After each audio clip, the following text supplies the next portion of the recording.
Glory be to God. தேவனுக்கு மகிமை உண்டாவதாக. It's great joy to be found in God's presence and worship Him.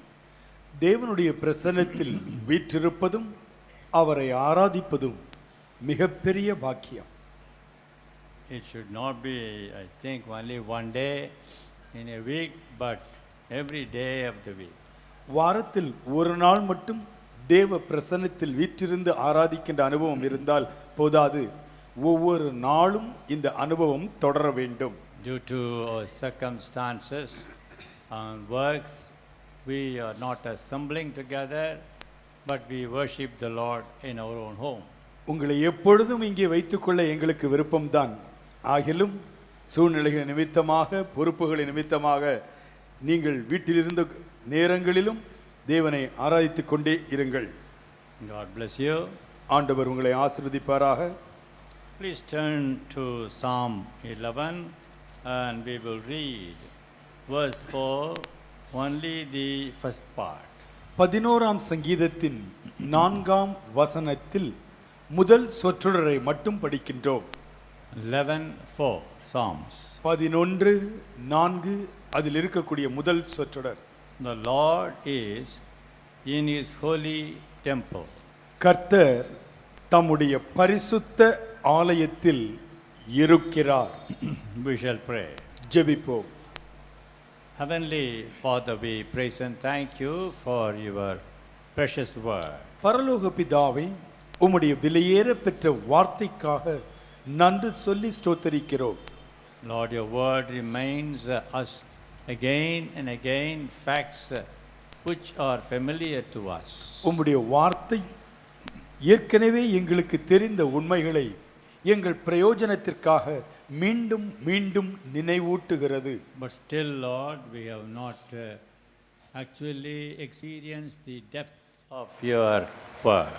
நீர் எங்களுக்கென்று தருகிற அனுபவங்களின் ஆழத்தை இன்னும் நாங்கள் முழுமையாக அனுபவிக்கலை. May the Holy Spirit, Lord, give us a new vision into the realm of God and walk through it. தேவனுடைய காரியங்களை குறித்த ஒரு புதிய தரிசனத்தை பரிசுத்த ஆவியானவர் இன்று எங்கள் உள்ளங்களில் பதித்து அந்த புதிய தரிசனத்திற்கு ஏற்றாற்போல் நடக்க உதவி செய்வாராக. Help us, Lord, today to break this word and feed your people. இந்த வார்த்தையை பிட்டு உம்முடைய ஜனங்களை போஷிக்க எங்களுக்கு உதவி செய்யும். In Jesus' name we pray. இயேசுவின் நாமத்தில் ஜெபிக்கிறோம் பிதாவே. Amen. Amen. The Lord is in His holy temple. கர்த்தர் தம்முடைய பரிசுத்த ஆலயத்தில் இருக்கிறார். What a great joy to think that our Lord is here right now. நம்முடைய கர்த்தர் இப்பொழுது இங்கே இருக்கிறார் என்று நினைத்தால் எத்தனை மகிழ்ச்சியாய் இருக்கிறது. This is the holy temple of God. இது தேவனுடைய பரிசுத்த ஆலயமாய் இருக்கிறது. The temple of God is not just seen out by His architectural beauty. கர்த்தருடைய ஆலயம் என்பது கட்டட அலங்கார வடிவமைப்பினால் நிர்ணயிக்கப்படுகிறதல்ல. People sometimes look at the tower of the church and feel that it is the place of God. சில வேளைகளிலே ஆலய கோபுரத்தின் உயரத்தை அண்ணாந்து பார்த்து எவ்வளவு பெரிய ஆலயம் என்று மக்கள் சில வேளைகளில் மனதில் நினைக்கிறார்கள். But the temple of God is that where His people gather together to worship. கர்த்தருடைய ஆலயம் என்பது கர்த்தருடைய ஜனங்கள் கர்த்தரை ஆராதிக்கின்ற இடம். Here it is written, the Lord is in His holy temple. கர்த்தர் தம்முடைய பரிசுத்த ஆலயத்தில் இருக்கிறார் என்று திருவார்த்தை சொல்கிறது. Our Lord God is not only in His temple but everywhere. நம்முடைய தேவனாகிய கர்த்தர் ஆலயத்திற்குள் மட்டும் இருப்பவர் அல்ல, எல்லா இடங்களிலும் இருப்பவர். Jesus said to the Samaritan woman on that day, சமாரிய ஸ்திரியை சந்தித்து பேசிய பொழுது Time- அந்த ஒரு நாள் இயேசு சொன்னார், time will come when people shall worship Him anywhere, everywhere. எங்கும் எவ்விடத்திலும் தேவனை தொழுது கொள்ளும் காலம் வருகிறது என்று இயேசு சொன்னார். But specifically, we should know that God is working in a very marvelous way in His temple when His people gather together. எல்லா இடங்களிலும் தேவன் இருந்தாலும் தம்முடைய ஜனங்கள் கூடி வருகின்ற ஆலயத்திலே தேவாதி தேவன் விசேஷமாய் செயல்படுகிறார் என்பதை அறிய வேண்டும். Assembling together as a church is said in the scripture very clearly. சபையாக கூடி வருதல் திரு வசனத்தில் தெளிவாக சொல்லப்பட்டிருக்கிறது. Some believers make a mistake in missing the church gathering, thinking they can have the worship in their own homes. சில விசுவாசிகள் வீட்டிலேயே இருந்து ஆராதித்தால் போதாதா என்று நினைத்து சபை கூடி வருதலை விட்டுவிடுகிறார்கள். They don't go to the church. I know certain families. சில குடும்பங்களை எனக்கு தெரியும், அவர்கள் எந்த ஆலயத்திற்கும் போவதில்லை. But it is wrong, it is unscriptural. அப்படி வீட்டிலேயே இருப்பது தவறு, வேதத்தில் சொல்லப்படாத ஒன்று. It is said in Hebrews, don't give up the assembling together. சபை கூடி வருதலை விட்டு விடாதிருங்கள் என்று எபிரேய நிருபத்தில் தெளிவாக சொல்லப்பட்டிருக்கிறது. Now, here it is said, the Lord is in His temple. கர்த்தர் தம்முடைய ஆலயத்தில் இருக்கிறார் என்று சங்கீதம் 11:4 சொல்கிறது. We who live in the New Testament age can boldly feel and say that the Lord Jesus Christ is in His temple. புதிய ஏற்பாட்டு காலத்தில் வாழ்கின்ற நாம் தெளிவாக தைரியமாக இயேசு கிறிஸ்து ஆலயத்தில் இருக்கிறார் என்று சொல்ல முடியும். In the Old Testament, the name Jesus was not revealed.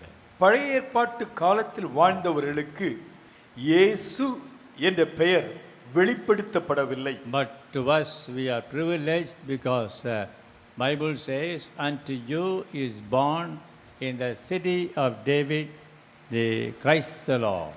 தாவீதின் நகரத்திலே உங்களுக்காக கிறிஸ்து என்கின்ற ஆண்டவர் பிறந்திருக்கிறார் என்று நமக்கு நற்செய்தி சொல்லப்பட்டிருக்கிறது. Christ the Lord. Christ the Lord. That is to say, so the Lord Jesus Christ is in the temple in the New Testament. ஆகவே நாம் சொல்லலாம், புதிய ஏற்பாட்டு காலத்திலே ஆண்டவராகிய இயேசு கிறிஸ்து இருக்கின்றார். Praise God. ஆண்டவருக்கு ஸ்தோத்திரம். As I had a perusal of the Gospels of Jesus, இயேசுவின் சுவிசேஷங்களை நான் கவனித்து பார்த்த பொழுது some of the instances where you find our Lord Jesus Christ in the temple attracted my attention and constituted God's message. ஆண்டவராகிய இயேசு கிறிஸ்து திருச்சபையிலே ஆலயத்திலே செய்த சில காரியங்கள், செயல்பட்ட விதங்கள் என் கவனத்தை ஈர்த்தன. அதை அடிப்படையாக கொண்டு தேவ செய்தியை உங்களுக்கு வழங்க விரும்புகிறேன். Jesus Christ in the temple is not just idol. இயேசு கிறிஸ்து ஆலயத்தில் இருக்கிறார் என்றால் ஏதோ ஒரு விக்கிரகம் போல் இருக்கிறார் என்று நினைத்துவிடக் கூடாது. There's a verse which says Jesus went into the temple and looked around. இயேசு ஆலயத்திற்கு சென்று அங்கிருக்கின்ற எல்லாவற்றையும் சுற்றி பார்த்தார் என்று ஒரு வசனம் சொல்லுகிறது. It is found in Mark's Gospel, chapter 11. Mark 11ஆம் அதிகாரத்தில் இப்படியாக எழுதப்பட்டிருக்கிறது. He looked around. அவர் எல்லாவற்றையும் பார்த்தார். So he is not idol like a statue. சில கோவில்களிலே மூல கிரகம் என்று கடவுளுடைய சிலை வைத்திருப்பது போல கர்த்தருடைய ஆலயத்தில் அவருடைய சிலை இருக்கிறது என்று யாரும் நினைத்து விட வேண்டாம். His eyes are open to see all around in the campus. வளாகத்தில் இருக்கின்ற எல்லாரையும் பார்க்கும்படியாக அவருடைய கண்கள் உலாவிக் கொண்டிருக்கின்றன.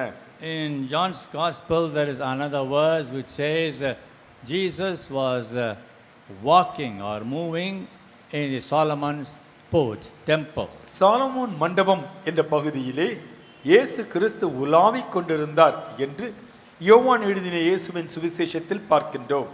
And thus we are privileged to worship the Lord Jesus Christ in the house of God, the church. இப்படியாக திருச்சபை என்கின்ற தேவனுடைய வீட்டிலே இயேசு கிறிஸ்துவை ஆராதிப்பது நமக்கு கிடைத்த ஒரு பெரிய பாக்கியம். The message of God to you today is simple.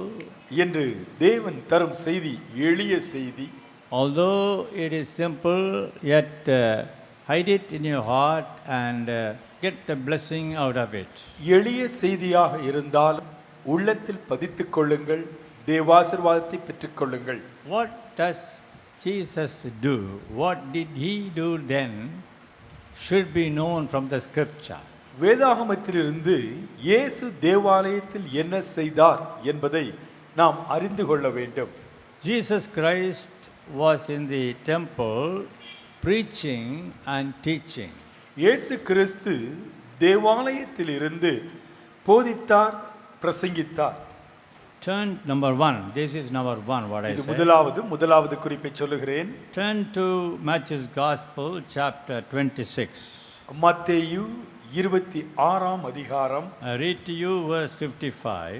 55ஆம் வசனத்தை நாங்கள் படிக்கின்றோம். In the same hour Jesus said to the multitude, Are ye come out as against a thief with swords and staves for to take me? I sat daily with you, teaching in the temple, not teaching in the temple, and he laid no hand on me.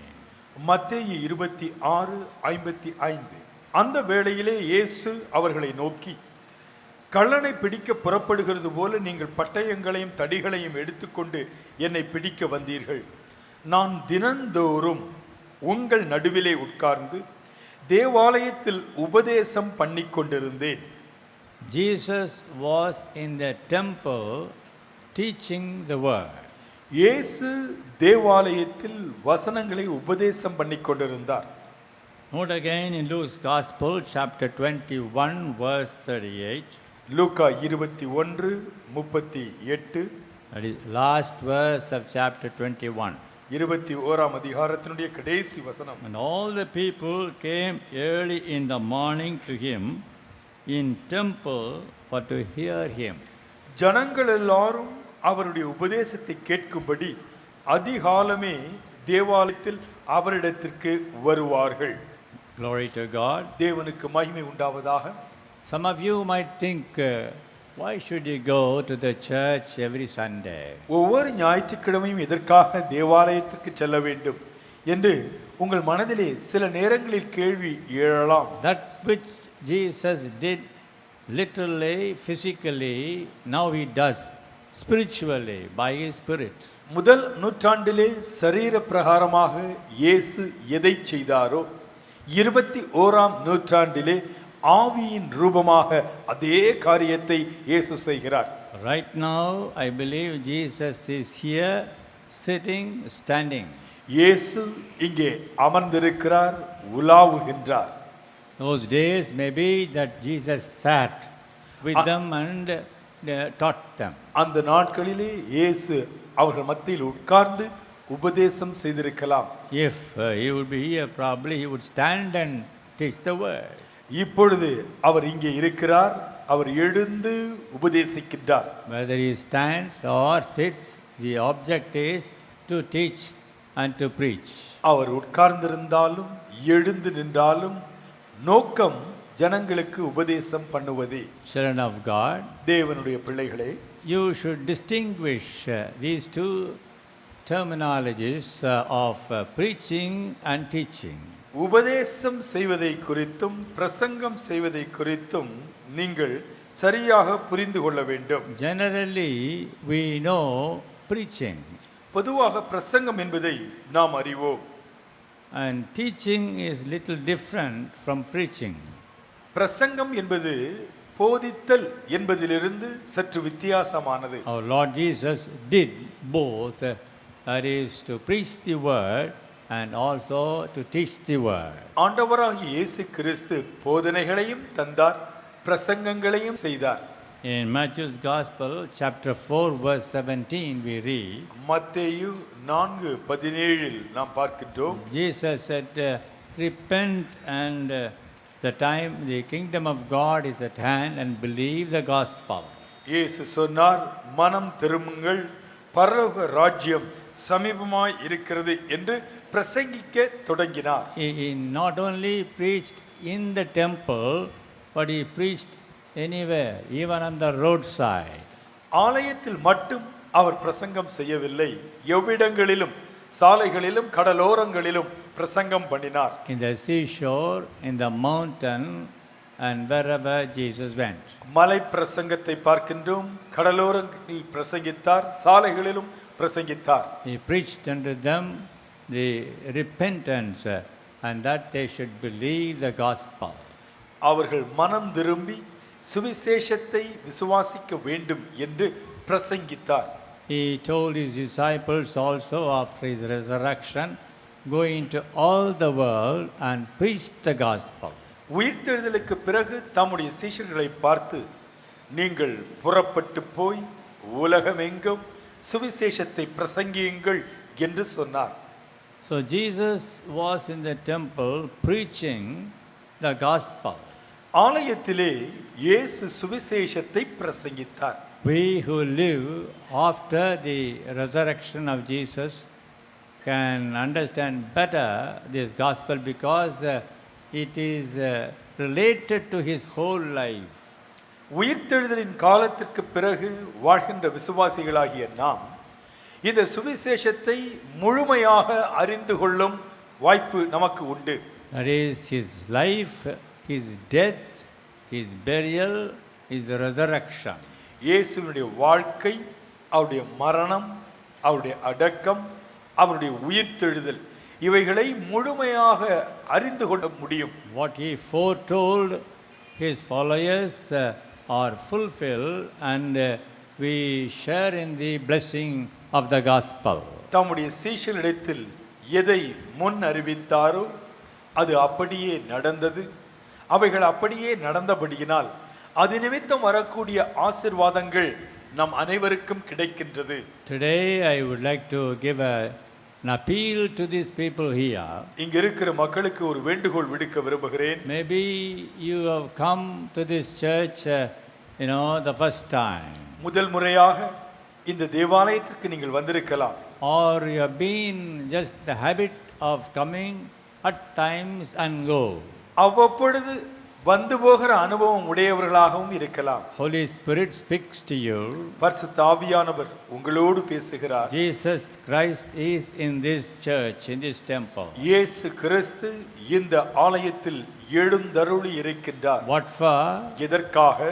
To inform you the gospel through his servants. தம்முடைய ஊழியர்கள் மூலமாக அவரை குறித்த நற்செய்தியை உங்களுக்கு அறிவிக்கும்படியாக. Gospel is the whole life of Jesus. நற்செய்தி என்பது வேறொன்றுமல்ல, இயேசு மக்களுக்காய் என்ன என்ன செய்தார் என்பதே. It is from his birth to his ascension to heaven. அவருடைய பிறப்பிலிருந்து உயிர்த்தெழுந்து பரமேறி சென்றது வரையிலும் அவர் செய்த எல்லா நன்மைகளே நற்செய்தி. And you should believe that and surrender your life to Jesus. இதை அப்படியே விசுவாசித்து உங்கள் வாழ்க்கையை இயேசுவுக்கு அர்ப்பணிக்க வேண்டும். If there be anyone, even one person in this crowd who had not committed his life to Jesus, this is the day for you. இயேசு சுவாமி என் உள்ளத்திற்குள் வாரும் என்று அவரை அழைத்து தங்கள் வாழ்க்கையை இயேசுவுக்கு அர்ப்பணிக்காத யாராயிலும் ஒருவர் இங்கே உண்டா? உங்களுடைய வாழ்க்கையை இயேசுவுக்கு நீங்கள் அர்ப்பணிக்கக்கூடிய நல்ல நாள் இந்த நாள். And also I speak to the believers. விசுவாசிகளுக்கும் நான் பேச விரும்புகிறேன். Jesus was in the temple and taught them. இயேசு ஆலயத்தில் இருந்து போதனைகளை உபதேசித்தார். The word taught is a deep word. போதனைகள் உபதேசித்தார் என்ற வார்த்தைகள் ஆழமான வார்த்தைகள்.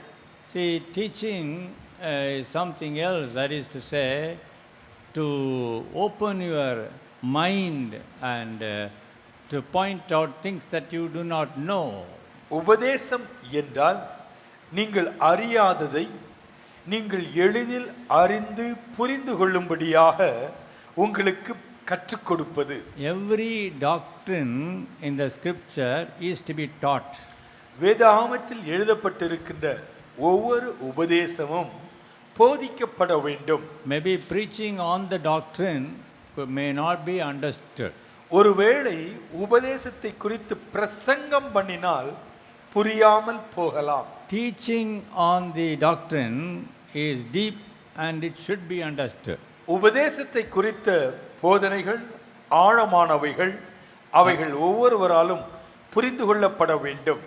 About baptism, ஞானஸ்நானத்தை குறித்த போதனைகள், about Holy Ghost, பரிசுத்த ஆவியானவரை குறித்த போதனைகள், about Holy Communion, திருவிருந்தை குறித்த போதனைகள், all these things are not just preaching but teaching. இவைகளெல்லாம் பிரசங்கம் மட்டுமல்ல, உபதேசங்கள்.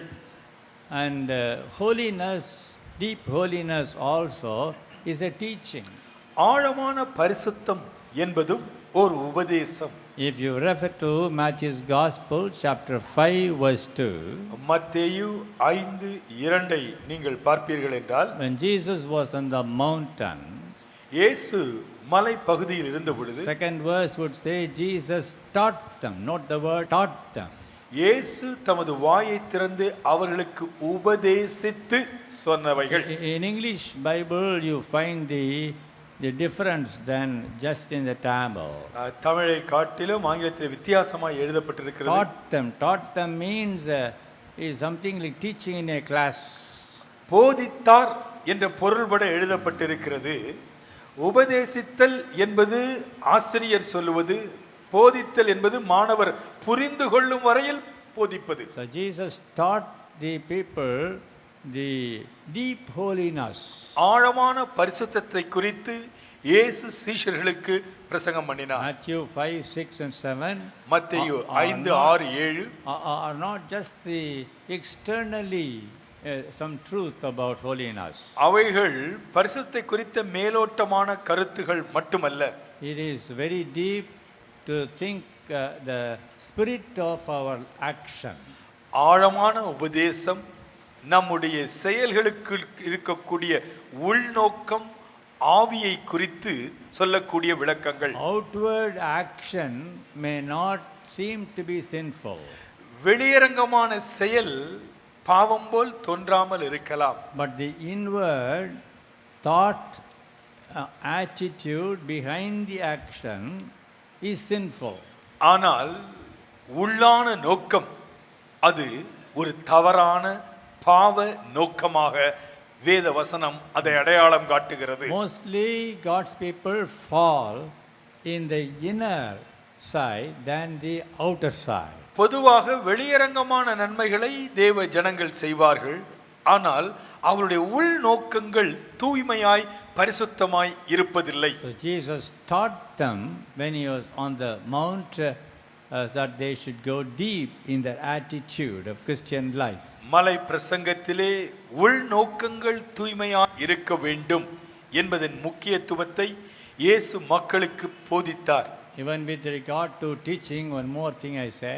போதிப்பதை குறித்து இன்னும் ஒன்று சொல்ல விரும்புகிறேன். Go home and read John's Gospel, chapter 6. யோவான் எழுதிய இயேசுவின் சுவிசேஷம் 6ஆம் அதிகாரத்தை பின்பு படித்து பாருங்கள். Lord Jesus said about his own flesh and his own blood. ஆண்டவராகிய இயேசு கிறிஸ்து தம்முடைய மாம்சத்தை குறித்தும் தம்முடைய இரத்தத்தை குறித்தும் பேசுகின்றார். And in his teaching he said, he who will not eat his own flesh and drink his own blood shall not live by him. தன்னுடைய மாம்சத்தை புசிக்காதவன் தம்முடைய இரத்தத்தை பானம் பண்ணாதவன் அவன் ஜீவனை பெற மாட்டான், பிழைக்க மாட்டான் என்ற பொருள்பட இயேசு பேசினார். To live in him we have to take part in his own flesh and blood. நாம் அவரில் வாழ வேண்டும் என்றால் அவருடைய மாம்சத்தை புசிக்க வேண்டும் என்று இயேசு சொன்னார். And at which time some of the followers of Jesus said, this is a hard saying, or this is a hard doctrine, who can follow it? இயேசுவை பின்பற்றிய சில சீஷர்கள் அப்பொழுது சொன்னார்கள், இது கடினமான உபதேசம், இதை யார் பின்பற்றக்கூடும் என்றார்கள். கடனமான உபதே, hard saying, hard teaching. இது கடினமான உபதேசம், யார் இதை That பின்பற்றக்கூடும் is to say, என்றார்கள். to eat his flesh, to drink his blood is something that they cannot understand. என் மாம்சத்தை புசித்து என் இரத்தத்தை பானம் பண்ணுகிறவன் நித்திய ஜீவனை பெறுவான், என்னில் வாழ்வான் என்று சொன்ன பொழுது மற்றவர்களால் அதை புரிந்து கொள்ள முடியவில்லை. Even today, this Lord's table is not understood by the outsiders. இன்றும் கூட கர்த்தருடைய திருவிருந்தை கிறிஸ்துவை அறியாதவர்கள் சரியாய் புரிந்து கொள்வதில்லை. And even the believers, so-called believers also, do not give the true importance to that. சில விசுவாசிகளும் கூட இந்த திருவிருந்திற்கு கொடுக்கப்பட வேண்டிய முக்கியத்துவத்தை மனதில் கொடுப்பதில்லை. Today இன்று is a day in which we participate in his body and blood. இன்று அவருடைய மாம்சத்தை புசிப்பதிலும் அவருடைய இரத்தத்தை பானம் பண்ணுவதிலும் நாம் பங்கேற்க இருக்கின்றோம். This bread, this wine is or the significance of his body and blood. இந்த அப்பமும் ரசமும் அவருடைய சரீரத்திற்கும் அவருடைய இரத்தத்திற்கும் அடையாளமாய் இருக்கின்றது. We should have so much of reverence in participating. இதிலே பங்கேற்கும் பொழுது பயபக்தியோடு பங்கேற்க வேண்டும். And we should be holy. பரிசுத்தமாய் இருக்க வேண்டும். We should set right our life before participating. பங்கேற்பதற்கு முன்பு நம்முடைய வாழ்க்கையை நாம் பரிசுத்தமாக்கிக் கொள்ள வேண்டும். So don't just think it's the second Sunday we can come and take this and go. இரண்டாவது ஞாயிற்றுக்கிழமை சபைக்கு செல்லலாம், திருவிருந்தில் பங்கேற்று வரலாம் என்று ஏனோ தானோ என்று வழக்கத்தின்படி செய்கிற முறையாய் வந்து போகாதிருங்கள். Your whole life should be only about holiness. வாழ்க்கை முழுவதுமே பரிசுத்தம் என்கின்ற உயர்ந்த லட்சியத்தை நோக்கியே வாழ வேண்டும். So let us just cleanse ourselves carefully and participate.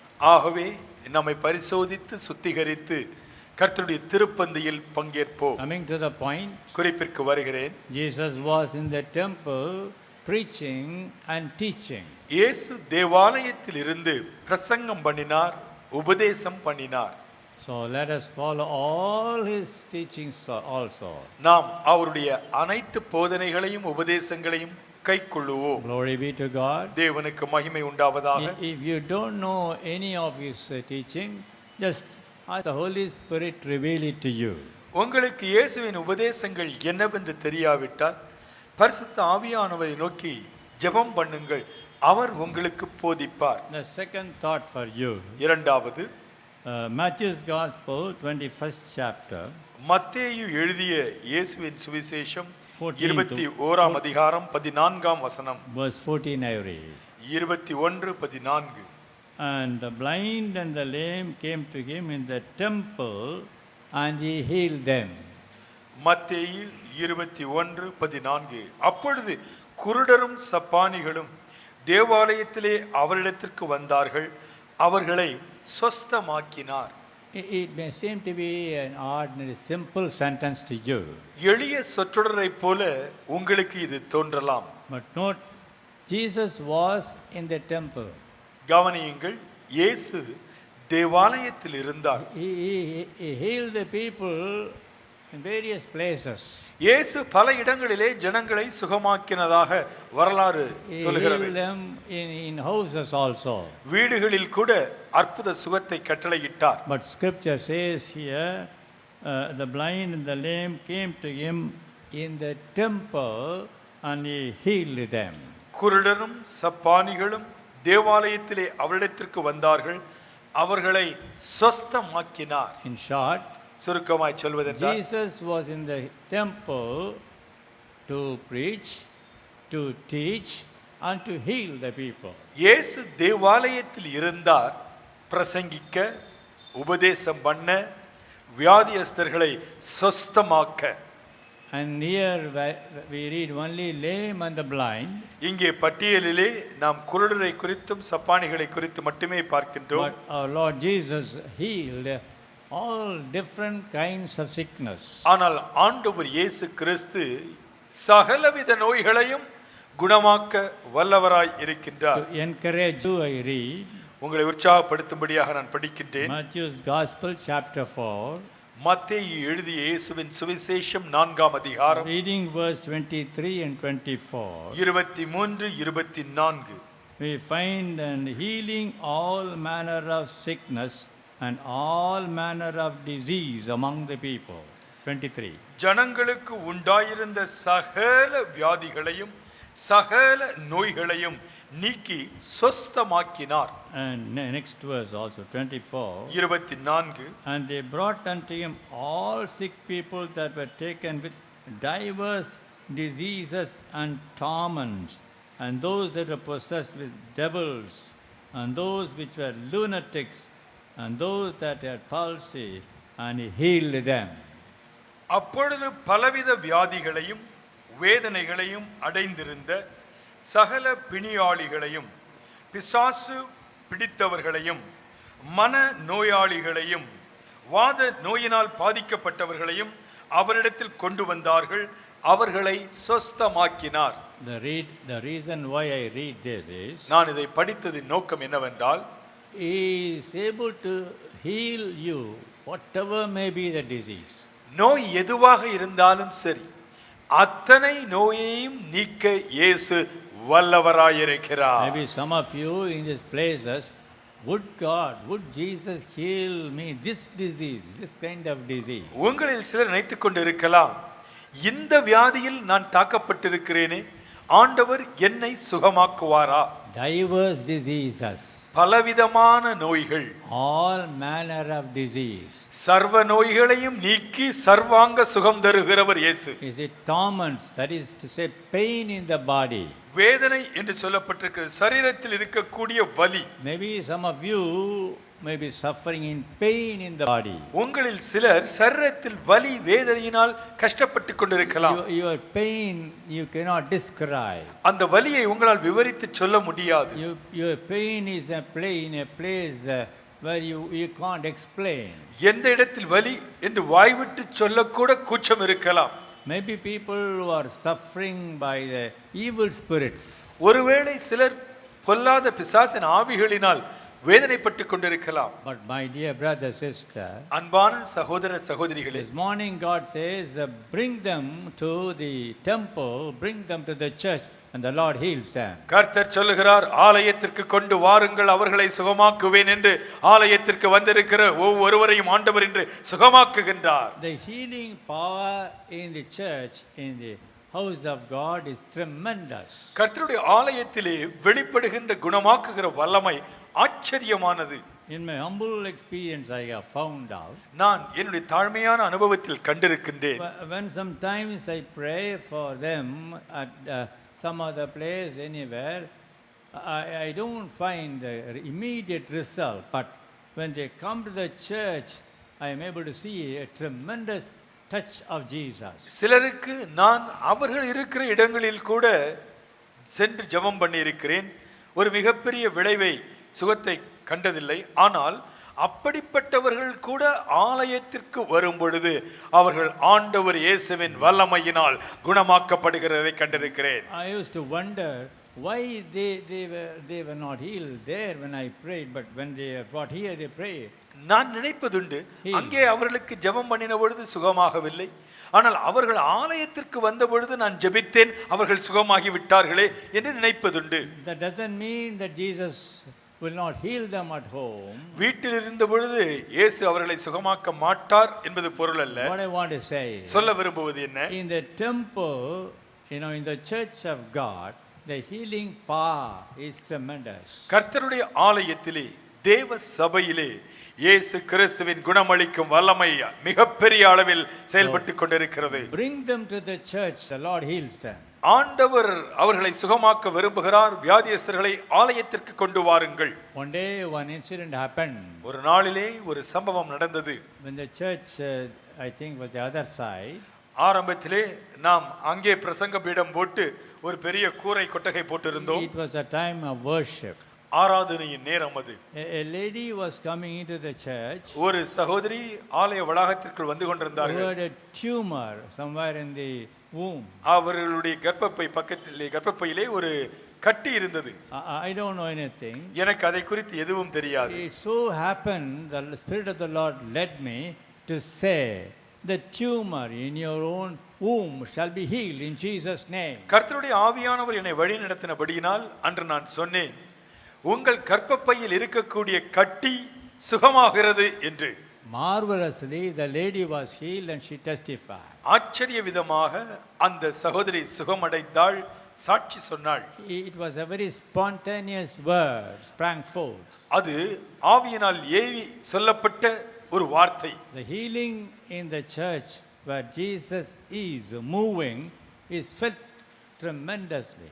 இயேசு உலாவுகின்ற தேவாலயத்திலே குணமாக்கும் வல்லமை ஆச்சரியமாய் செயல்படுகிறது. Glory to God. தேவனுக்கு மகிமை உண்டாவதாக. That man who was crippled sitting outside the church, outside the house of God, begging, was healed and brought inside. He came inside and praised God. கர்த்தருடைய ஆலயத்திற்கு வெளியே வாசலண்டையில் உட்கார்ந்திருந்த சப்பானியும் சுகம் பெற்றான்.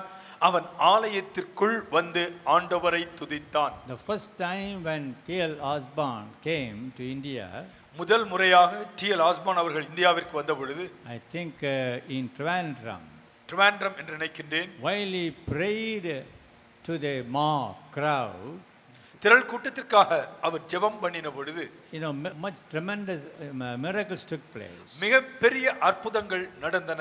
One of them was a Hindu who was a priest, Hindu priest who was blind, who was healed in the crowd and came running to the platform. பார்வையற்ற இந்து பூசாரி ஒருவர் பூரண சுகம் பெற்றார். மைதானத்திலிருந்து அவர் மேடையை நோக்கி ஓடி வந்தார். I don't say, but the crowd saw that and testified. அங்கிருந்தவர்கள் எல்லாம் பார்த்து அதிசயப்பட்டு சாட்சி சொன்னார்கள். Because Jesus heals even now. அதே இயேசு இன்றும் சுகமாக்கிக் கொண்டே இருக்கின்றார். Right now the Lord heals you. இப்பொழுதே ஆண்டவர் உங்களை சுகப்படுத்துகிறார். சுகத்தை பெற்றுக்கொள்ளுங்கள். He heals me. அவர் என்னையும் He சுகமாக்குகின்றார். strengthens you. அவர் உங்களை பலப்படுத்துகின்றார். Why all this I say? ஏன் இவைகளை எல்லாம் சொல்லுகின்றேன்? Jesus is in the temple. இயேசு கிறிஸ்து ஆலயத்திலே எழுந்தருளி இருக்கிறார். Lord is in his holy temple. கர்த்தர் தம்முடைய பரிசுத்த ஆலயத்தில் இருக்கிறார். And Jesus is in this church also today. இயேசு இந்த திருச்சபையிலே இன்று இருக்கின்றார். Hallelujah. Hallelujah. Glory to God. தேவனுக்கு மகிமை We உண்டாவதாக. thank God for the healing virtue. குணமாக்கும் வல்லமைக்காய் ஆண்டவருக்கு நன்றி செலுத்துவோம். He is the same yesterday, today and past. அவர் நேற்றும் இன்றும் என்றும் மாறாதவராய் இருக்கின்றார். Glory to God. தேவனுக்கு மகிமை உண்டாவதாக. Another thought for you. இன்னொன்று, Turning to John's Gospel, chapter 5.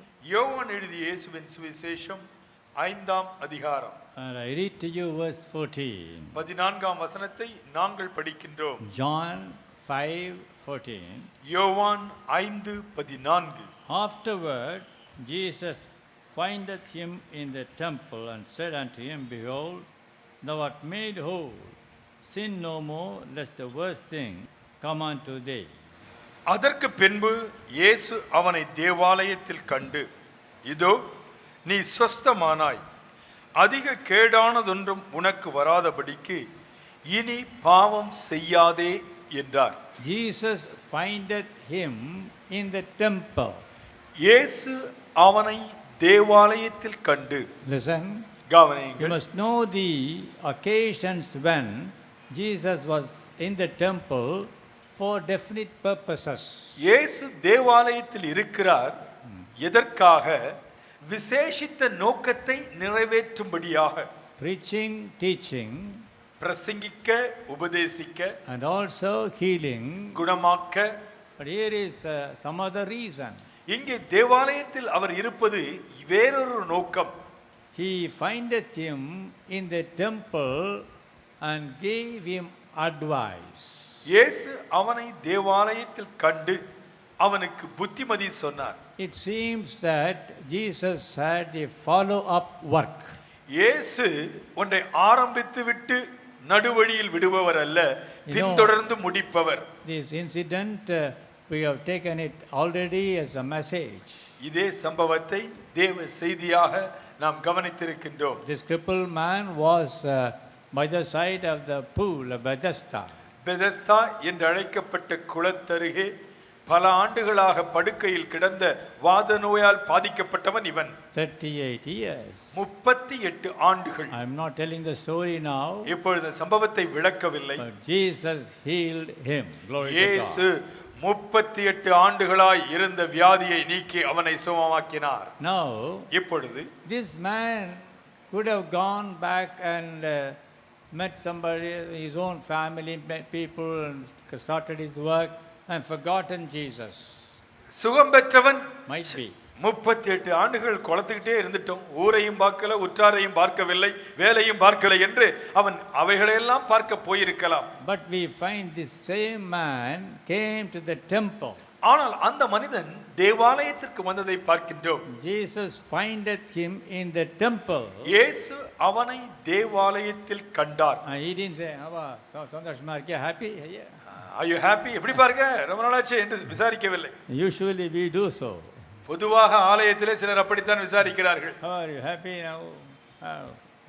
No problem, I think. என்னங்க எப்படி இருக்கீங்க, சந்தோஷமா இருக்கீங்களா, ரொம்ப நாளாச்சு பார்த்து. But Jesus findeth him in the temple. இயேசு அவனை தேவாலயத்தில் கண்டு Advised him and said, sin no more.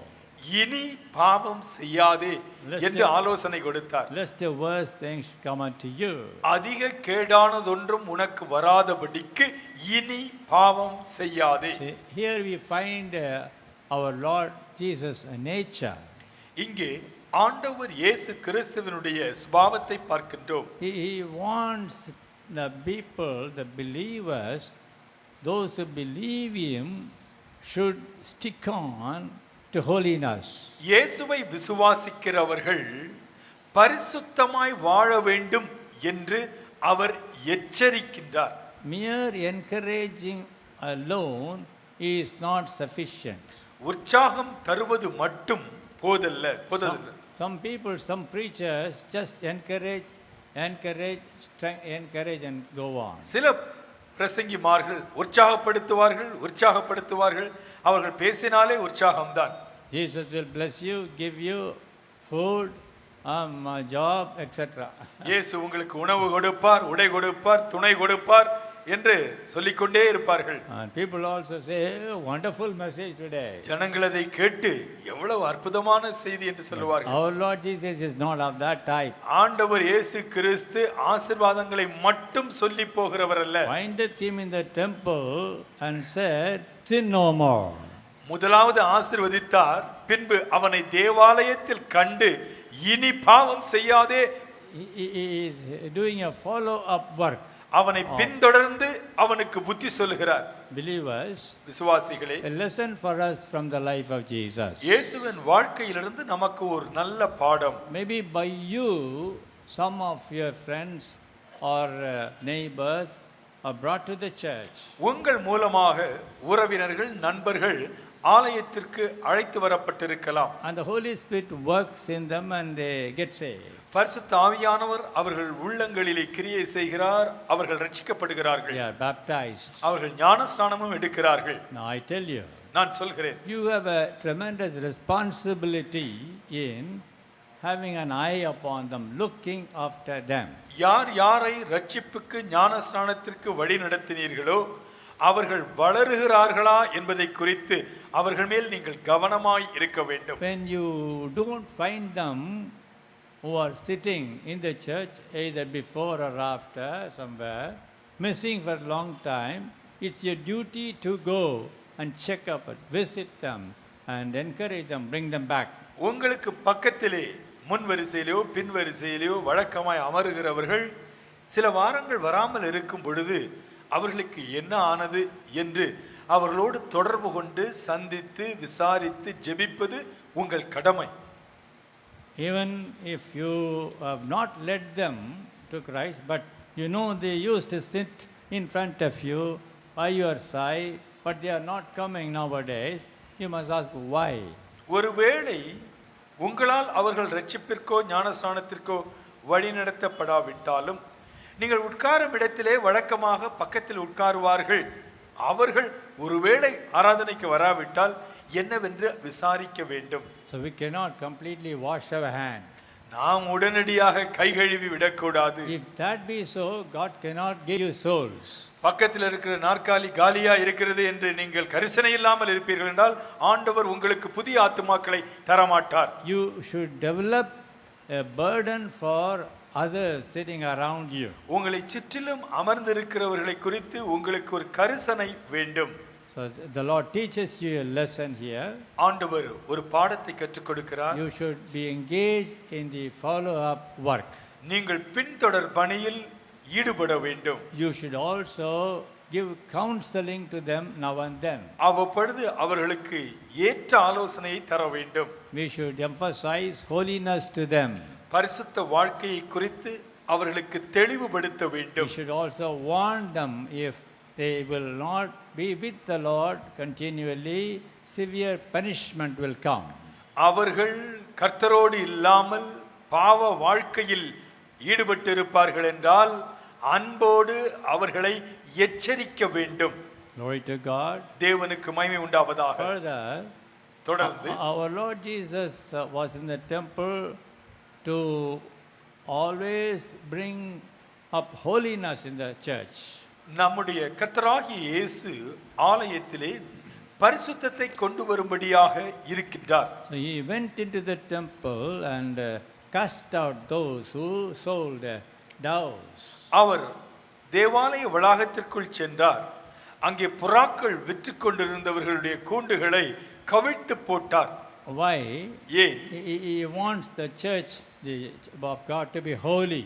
திருச்சபையானது பரிசுத்தமாய் இருக்க வேண்டும் என்பதை அவர் உறுதியாய் சொல்ல விரும்பினார். That's the lesson we learn here. நாம் இங்கே ஒரு பாடத்தை கற்றுக்கொள்கிறோம். Jesus findeth him in the temple. It means he means holiness in the church. இயேசு அவனை தேவாலயத்தில் கண்டார். அது எதை காட்டுகிறது? தேவாலயத்திலே பாவத்திற்கு விலகி ஜனங்கள் பரிசுத்தமாய் வாழ வேண்டும் என்று இயேசு விரும்புகிறார். Glory to God. தேவனுக்கு மகிமை உண்டாவதாக. Another thought for you. இன்னொன்றை சொல்லுகிறேன். Turn to Matthew's Gospel, chapter 21. மத்தேயு எழுதிய இயேசுவின் சுவிசேஷம் 21ஆம் அதிகாரம். And we read to you verse 15. 15ஆம் வசனத்தை நாங்கள் படிக்கின்றோம். But it's read in Tamil. Give a good, better understanding. I read. அவர் செய்த அதிசயங்களையும் தாவீதின் குமாரனுக்கு ஓசன்னா என்று தேவாலயத்திலே ஆர்ப்பரிக்கிற பிள்ளைகளையும் பிரதான ஆசாரியரும் வேதபாரகரும் கண்டு கோபமடைந்து. When the chief priests and the scribes saw the wonderful things that he did, and the children crying in the temple, Hosanna to the Son of David. அவர் செய்த அதிசயங்களையும் தாவீதின் குமாரனுக்கு ஓசன்னா என்று தேவாலயத்திலே ஆர்ப்பரிக்கின்ற சத்தத்தையும் கேட்டு. That is to say, Jesus was in the temple. இயேசு ஆலயத்தில் இருக்கிறார். Jesus came on the colt to Jerusalem and entered into the temple. கழுதை குட்டியின் மேல் பவனி வந்து அவர் எருசலேம் பட்டணத்தின் தேவாலயத்திற்குள் பிரவேசிக்கின்றார். And the Lord healed the sick also.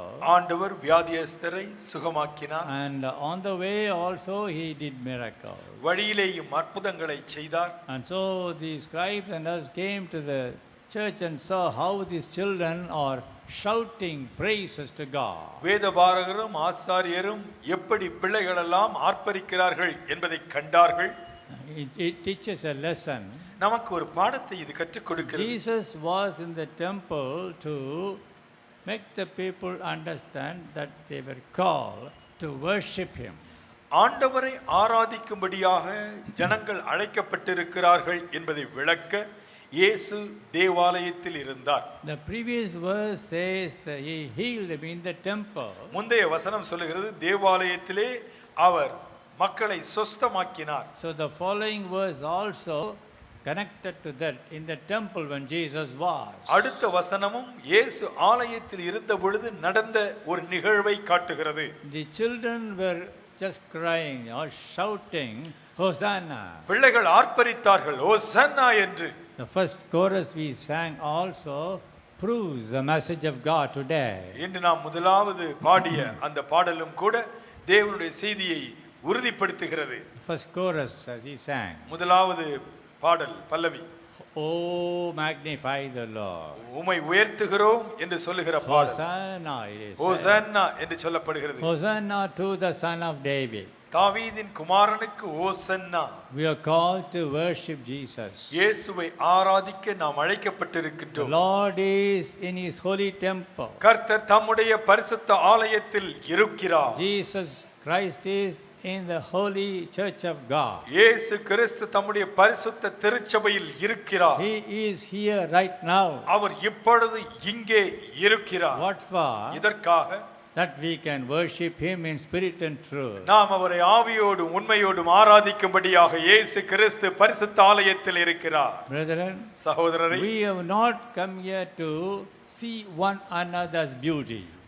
மற்ற மனிதர்களின் அழகை பார்ப்பதற்கு ஆலயத்திற்கு நாம் வரவில்லை. We have not come to show ourselves, show our beauty. நாம் எவ்வளவு அழகாக ஸ்டைலாக இருக்கிறோம் என்று காட்டவும் வரவில்லை. We have not come to inquire one another here. இங்கே மற்றவர்களை சுகம் விசாரிப்பதற்காக ஆலயத்திற்கு வரவில்லை. We have come to shout Hosanna to the Lord. நாம் ஆண்டவருக்கு ஓசன்னா என்று ஆர்ப்பரிக்கும்படியாக ஆலயத்திற்கு We வருகிறோம். have come to clap and praise our God. கரங்களை தட்டி நம்முடைய ஆண்டவரை ஸ்தோத்தரிக்கும்படியாக வந்திருக்கிறோம். Our God is worthy of our praises. நம்முடைய தேவன் நம்முடைய துதி ஸ்தோத்திரங்களுக்கு பாத்திரர். For his miraculous deeds we should praise him. அவருடைய அதிசயங்களை நினைத்து நினைத்து நாம் ஸ்தோத்தரித்துக் கொண்டே இருக்க The வேண்டும். way in which he leads us and guides us we should praise him. அவர் நம்மை நடத்துகிற ஆச்சரியமான விதங்களை நினைத்து நினைத்து துதிக்க வேண்டும். As we sang in the chorus, நாம் பல்லவியில் பாடினது போல the only reason we live in this world is to praise him. இந்த உலகத்தில் நாம் உயிரோடு இருப்பதின் ஒரே நோக்கமே அவரை துதிப்பதே. When I look into his holiness, we sang the அவருடைய chorus. பரிசுத்தத்தை நான் பார்க்கும் பொழுது என்று பாடினோம். There we find the only reason we live here is to praise our God. நான் உயிரோடு இருப்பதின் ஒரே நோக்கம் அவரை துதிப்பதே என்று பாடினோம். Glory to God. தேவனுக்கு மகிமை உண்டாவதாக. If you read carefully these words, they shouted, Arparithu. நாம் ஆர்ப்பரித்து என்ற வார்த்தையை பார்க்கின்றோம். I don't think anybody will do that silently. ஆர்ப்பரித்தலை அமைதியாக யாராயிலும் செய்ய முடியுமா? There will be surely a big noise. ஆர்ப்பரிப்பு என்றாலே அமர்க்களமான சத்தம் இருக்கும். So when we come together, there will be a big noise. நிச்சயமாக கூடி வரும் பொழுது ஒரு ஆர்ப்பரிப்பின் தொனி எழும்பும். There are some very pious Christians. மிக பக்திமான்கள் என்று தங்களையே நினைக்கிற சில கிறிஸ்தவர்கள் When உண்டு. they come to church, அவர்கள் ஆலயத்திற்கு வரும் பொழுது they will fold their hands like this. அவர்கள் கையை அப்படியே பவ்யமாய் கட்டிக்கொள்வார்கள். They will just close their mouths. வாயை மூடிக்கொள்வார்கள். They will never open the mouth. அவர்கள் வாயை திறக்கவே And மாட்டார்கள். they think this is bhakti. அவர்கள் அடங்கி இருப்பதுதான் அடக்க ஆராதனை என்று நினைத்து அடக்க ஆராதனை செய்கிறார்கள். They even say, why should these people shout? அவர்கள் மற்றவர்களை குறை சொல்கிறார்கள். ஏன் இவ்வளவு கூச்சல் போடுகிறார்கள்? என்னையா இந்த சபைக்கு போன ஒரே சத்தம் கூச்சலா இருக்குது. What is that? When we go to the church, it's so noisy. Look at this verse. இந்த வசனத்தை பாருங்கள். The children are shouting, அங்கே பிள்ளைகள் ஆர்ப்பரித்தார்கள். crying. அவர்கள் மிகுந்த சத்தமாய் ஓசன்னா ஓசன்னா என்று So ஆர்ப்பரிக்கின்றார்கள். in a worship like this, there will be noise. ஆகவே உயிருள்ள தெய்வத்தை ஆராதிக்கும் பொழுது நிச்சயமாய் ஓசை எழும்பத்தான் செய்யும். There should be noise. எழும்பத்தான் செய்யும் என்றல்ல, ஓசை கட்டாயம் இருக்க வேண்டும். If you want a very silent service, அடக்கமாக ஆராதிக்க வேண்டும் என்றால் நீங்க வேற எங்கேயாவது தான் போகணும். அடக்க ஆராதனைக்கு போக வேண்டும். There's a very silent place which is a Kilpack Cemetery. பக்கத்திலே நம்ம சபைக்கு பக்கத்திலும் பலவிதமான சமாதிகள் இருக்கிறது. So there you can go silently. இந்த வளாகத்திற்கு வருவதற்கு பதிலாக பக்கத்து வளாகத்திற்கு போனால் அமைதியாய் ஆராதிக்கலாம். Jesus is here. ஆனால் இயேசு இங்கே How இருக்கிறார். many of believe Jesus is here? எத்தனை பேர் நம்புகிறீர்கள் இயேசு இங்கே இருக்கிறார்? ஆர்ப்பரித்து நாம் அவரை ஆராதிக்கலாம். ஹalleluya. ஹோசன்னா.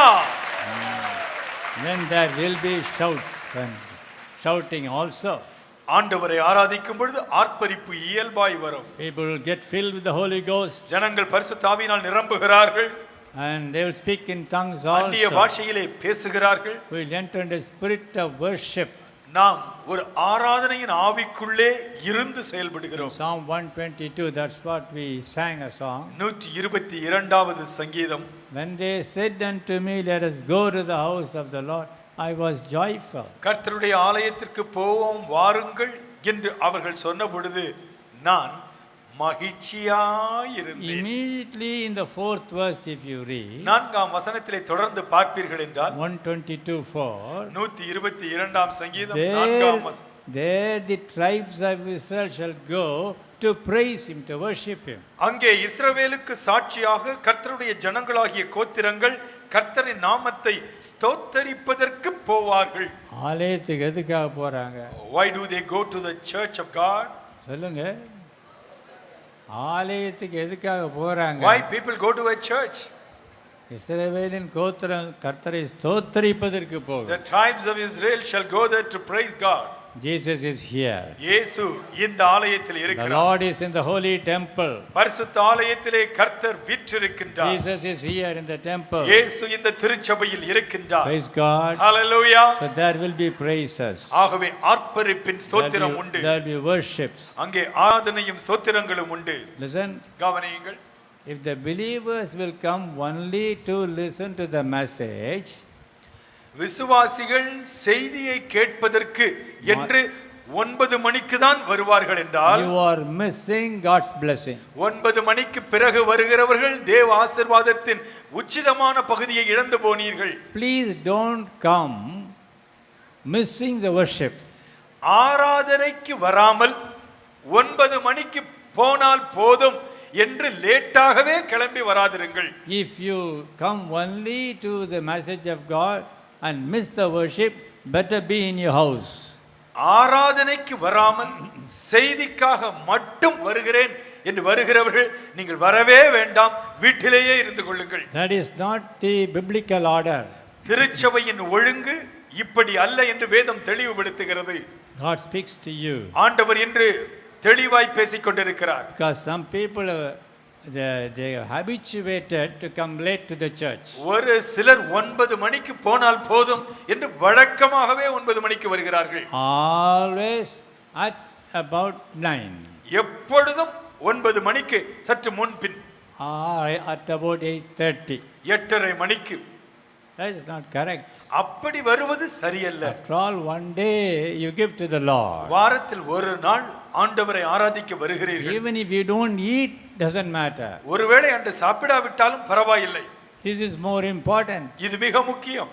If you give importance to the Lord will give importance to you. நீங்கள் கர்த்தரை கனப்படுத்துவீர்கள் என்றால் கர்த்தர் உங்களை கனப்படுத்துவார். Then the Lord will bless you. கர்த்தர் உங்களை ஆசீர்வதிப்பார். So at least from now onwards change your habit. தயவு செய்து 8:30 9 மணிக்கு வழக்கமாய் வருகிறவர்கள், திட்டமிட்டு லேட்டாய் வருகிறவர்கள் தயவு செய்து 7 மணிக்கு வாருங்கள். Holy Spirit speaks to you. பரிசுத்த ஆவியானவர் உங்களோடு பேசுகிறார். And lastly, I say one and conclude. கடைசியாக ஒன்றை சொல்லி நிறைவு செய்ய விரும்புகிறேன். Turn to Mark's Gospel mark எழுதிய இயேசுவின் சுவிசேஷம் and chapter 12. 12ஆம் அதிகாரம். Chapter 12, 12ஆம் அதிகாரம் verse 35. 35ஆம் வசனம்.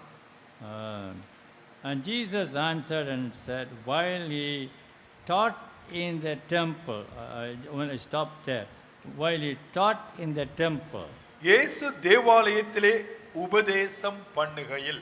all these following verses are in the temple only. தொடர்ந்து எழுதப்பட்டிருக்கிற வசனங்களை எல்லாம் இயேசு தேவாலயத்தில் தான் சொன்னார். Only chapter 13 verse 1 if you read, 13ஆம் அதிகாரம் முதல் வசனத்தை பார்க்கும் பொழுது, as he went out of the temple. அவர் தேவாலயத்தை விட்டு புறப்படும் பொழுது, Listen carefully the thought I want to give you. கவனியுங்கள், சொல்வதை கிரகித்துக் கொள்ளுங்கள். 35 verse 35 Mark 12 and 33 first verse, Jesus was in the temple. Mark எழுதிய இயேசுவின் சுவிசேஷம் 12ஆம் அதிகாரம் 35ஆம் வசனத்திலிருந்து 13ஆம் அதிகாரம் 1ஆம் வசனம் வரையிலும் இயேசு தேவாலயத்தில் இருக்கின்றார். Why do I say ஏன் this? இதை சொல்லுகிறேன்? Verse 41 we read, 41ஆம் வசனத்தில் and பார்க்கின்றோம். Jesus sat over against the treasury and beheld how people cast money into the treasury. இயேசு காணிக்கை பெட்டிக்கு எதிராக உட்கார்ந்து ஜனங்கள் காணிக்கை பெட்டியில் பணம் போடுகிறதை பார்த்து கொண்டிருந்தார். And there came a certain poor widow, she threw in 2 mites which make a farthing. ஏழையான ஒரு விதவையும் வந்து ஒரு துட்டுக்கு சரியான 2 காசை போட்டாள். Now, what I want to say is, நான் சொல்ல விரும்புவது என்ன? Jesus was in the temple to also look to your contribution. இயேசு தேவாலயத்தில் இருந்தார், எப்படி காணிக்கை போடுகிறீர்கள் என்பதையும் அவர் காண்கின்றார். So in the temple, in the church, there were offering boxes like this. இங்கே இருக்கிறதை போல தேவாலயத்தில் காணிக்கை பெட்டிகள் இருந்தன. And I don't know why. ஏன் என்று தெரியவில்லை. Jesus sat over against the treasury. அங்கே காணிக்கை பெட்டி பக்கத்திலே இயேசு அதை பார்த்தார். Imagine, அவர் யோசித்திருப்பார் என்று நினைக்கிறேன். here is the offering box. இங்கே ஒரு காணிக்கை பெட்டி இருக்கிறது. அதுக்கு முன்னாடி இயேசு உட்கார்ந்திருக்கிறார். Jesus was seated nearer to that. Just think about it. சற்று யோசித்து பாருங்கள். Why do I say all this? ஏன் இதை சொல்லுகிறேன்? When we think Church of God, திருச்சபை என்று சொல்லும் பொழுது we only think of singing, பாடலை குறித்து மட்டும் நினைக்கிறோம். we think worship, ஆராதனை குறித்து நினைக்கிறோம். we think testimony, சாட்சியை குறித்து நினைக்கிறோம். we think message, தேவ செய்தியை குறித்து நினைக்கிறோம். and then walk out. அதன் பிறகு நடந்து போய் விடுகிறோம். We do not think about the offering box. நாம் காணிக்கை பெட்டியை குறித்து நினைப்பதில்லை. My thought is not that I want to emphasize offerings of you. நீங்கள் காணிக்கையை பெட்டியில் போட வேண்டும், இல்லாவிட்டால் அதை நீங்கள் மறந்துவிடக் கூடாது என்பதற்காக நான் இதை முக்கியப்படுத்தவில்லை. I want to point out Jesus gave importance to the people dropping their offerings into the boxes. காணிக்கை பெட்டியிலே நேரடியாய் காணிக்கை போடுகிறவர்களை இயேசு பார்த்து கொண்டிருந்தார். He is watching. அவர் காணிக்கை நேரடியாய் காணிக்கை பெட்டியில் போடுகிறவர்களை பார்த்தார். Brethren, I found that our Lord Jesus Christ is watching even that also. காணிக்கை போடுறாங்களா, எப்படி போடுறாங்க என்பதை இயேசு பார்த்தார். Rich people gave a lot of money. பணக்காரர்கள் நிறைய பணம் கொடுத்தார்கள். He didn't appreciate them much. அவர்களை அதிகமாக பாராட்டவில்லை. Out of their abundance they gave. அவங்களுக்கு ஏராளம் இருந்தது, கொஞ்சம் போட்டு போனாங்க. But there came a poor widow. ஆனால் ஒரு ஏழை விதவை Who வந்தாள். just did cast into it 2 mites. அவள் ஒரு துட்டுக்கு சமமான நாணயங்களை போட்டாள். But Jesus appreciated her. ஆனால் இயேசு அவளை மெச்சிக்கொண்டார். What for? எதற்காக? She gave all that she had for her living. அவள் தனக்கிருந்த எல்லாவற்றையும் நேரடியாய் அவளே காணிக்கை பெட்டியில் போட்டாள். This is all that she had for her living life. இதுதான் அவளுடைய வாழ்க்கைக்கு ஆதாரமாய் இருந்தது. And if she would cast in that, then there's no money for her. கையில் இருப்பதையெல்லாம் போட்டுவிட்டால் அவளுடைய வாழ்விற்கென்று எதுவும் இல்லை. She never thought about tomorrow. அடுத்த நாளை குறித்து அவள் யோசிக்கவில்லை. Her faith is great. அவளுடைய விசுவாசம் ஆச்சரியமானது. She depended on the Lord. அவள் கர்த்தர் மீது சார்ந்திருந்தாள். That is the reason why Jesus appreciated ஆகவே her. தான் இயேசு அவளை பாராட்டினார்.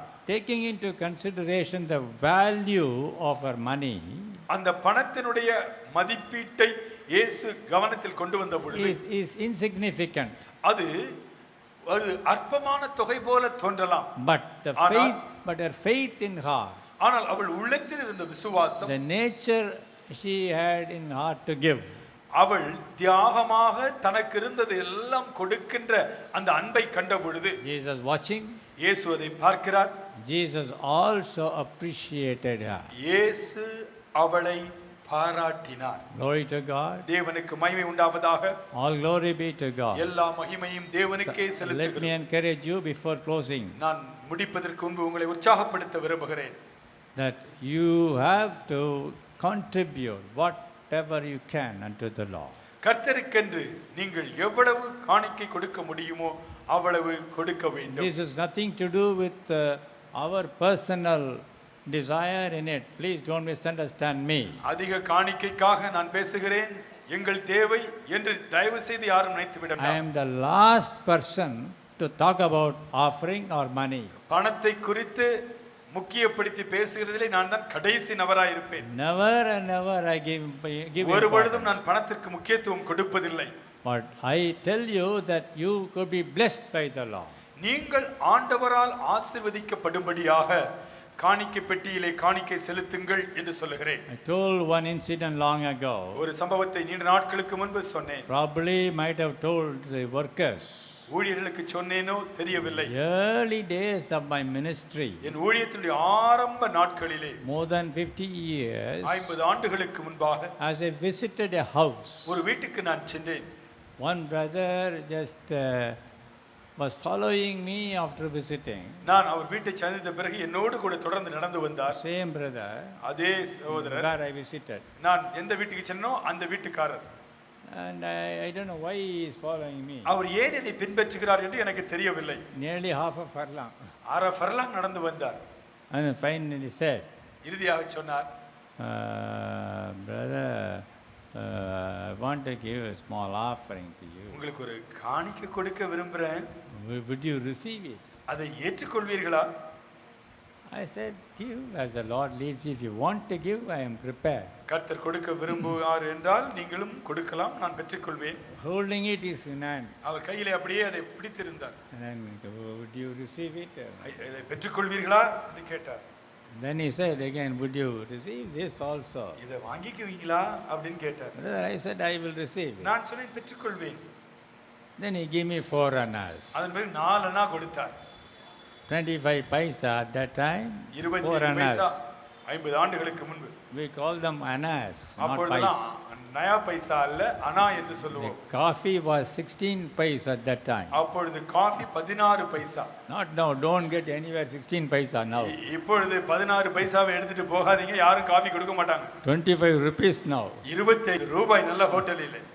Now, why did I receive that money? ஏன் அதை பெற்றுக்கொண்டேன்? Not because I didn't have. எனக்கு பணம் இல்லாததினால் அல்ல. I thought he should be blessed by God. அவர் தேவனால் ஆசீர்வதிக்கப்பட வேண்டும் என்பதற்காக. So I said, I will receive it. நான் சொன்னேன் பெற்றுக்கொள்வேன் என்று. I am explaining to you.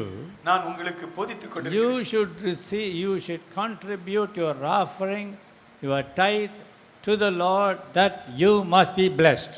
நீங்கள் காணிக்கை பெட்டியிலே காணிக்கைகளை தசம பாகங்களை செலுத்த வேண்டும், அப்பொழுது கர்த்தர் உங்களை ஆசீர்வதிப்பார். You are not giving to the pastor. நீங்கள் எந்த போதகருக்கும் கொடுக்கவில்லை. You are not giving to Sam Sundaram. நீங்கள் சாம் சுந்தரத்திற்கு கொடுக்கவில்லை. You are not giving to any one of them on the diet. இங்கே இருக்கின்ற ஒருவருக்கும் நீங்கள் கொடுக்கவில்லை.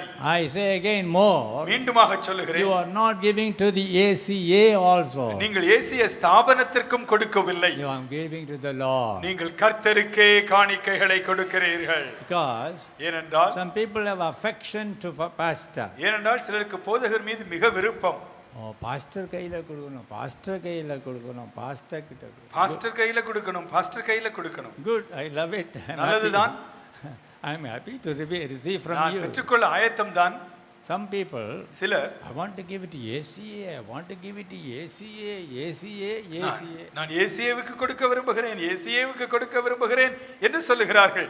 Well, that's also. நல்லதுதான், வாங்கிக் கொள்வோம். But you just change your attitude. ஆனால் உங்கள் மனதை சற்று மாற்றிக்கொள்ளுங்கள். I must give it to the Lord. நான் இயேசு கிறிஸ்துவுக்கு கொடுக்கிறேன். I am giving it to the Lord. நான் ஆண்டவருக்கு கொடுக்கின்றேன். If you want to receive the blessing of God, give it to Him.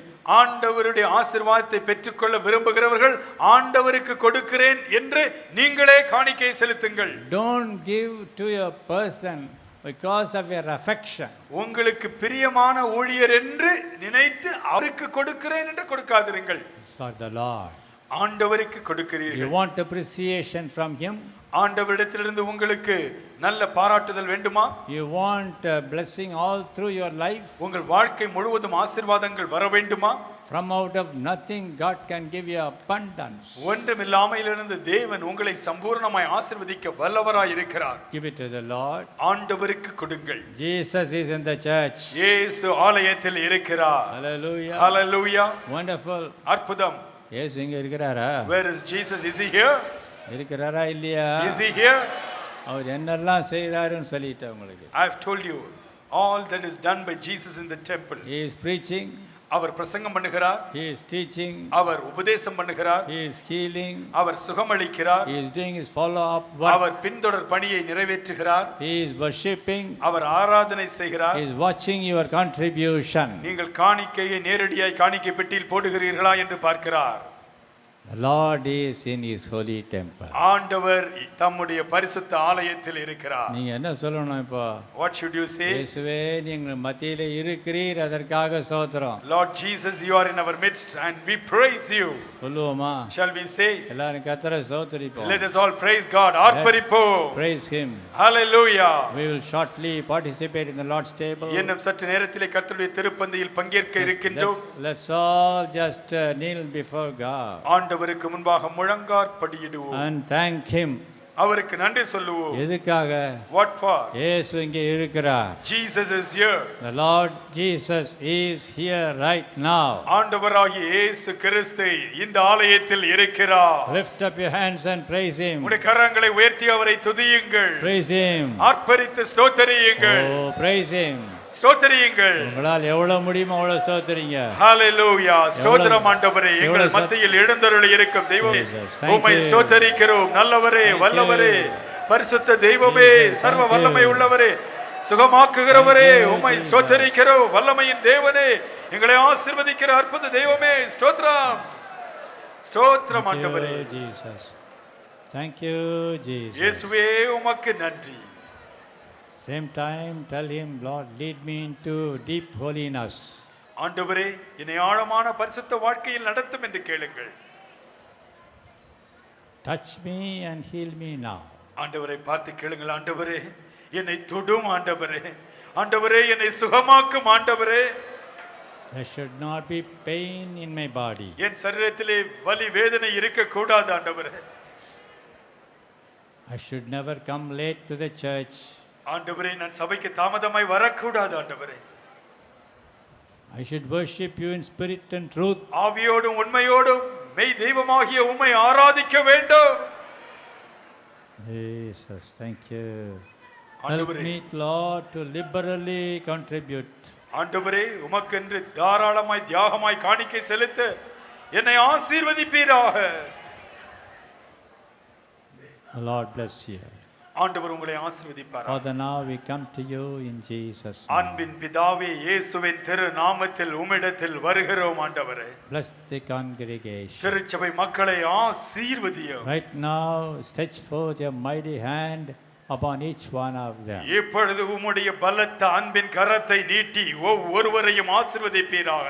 Lord, whatsoever is the prayer burden in the heart, answer them. உம்முடைய பிள்ளைகளுடைய மனபாரங்கள் விண்ணப்பங்கள் எதுவாக இருந்தாலும் தேவரீர் அற்புதமாய் பதில் தந்து உம்முடைய பிள்ளைகளை மகிழச் செய்வீராக. Heal them, O God. ஒவ்வொருவரையும் ஆண்டவரை இந்த வேளையிலே தொட்டு அற்புத சுகத்தை கட்டளையிடுவீராக. Strengthen them, Lord. Strengthen பலப்படுத்தும் ஆண்டவரே. Strengthen them, O God. பலப்படுத்தும் ஆண்டவரே. Take us deeper and deeper. ஆண்டவரே, இன்னும் ஆழமாய் பரிசுத்தத்தில் வளர உதவி செய்யும். As we see you, as we stand by you closely, let us be like Jesus. உம்மை பார்க்கும் பொழுது, உம் பக்கத்தில் நிற்கும் பொழுது உம்மை போலவே மாற உதவி செய்யும். In Jesus' name we pray. இயேசுவின் திருநாமத்தில் ஜெபிக்கிறோம் பிதாவே. Amen. ஆமென்.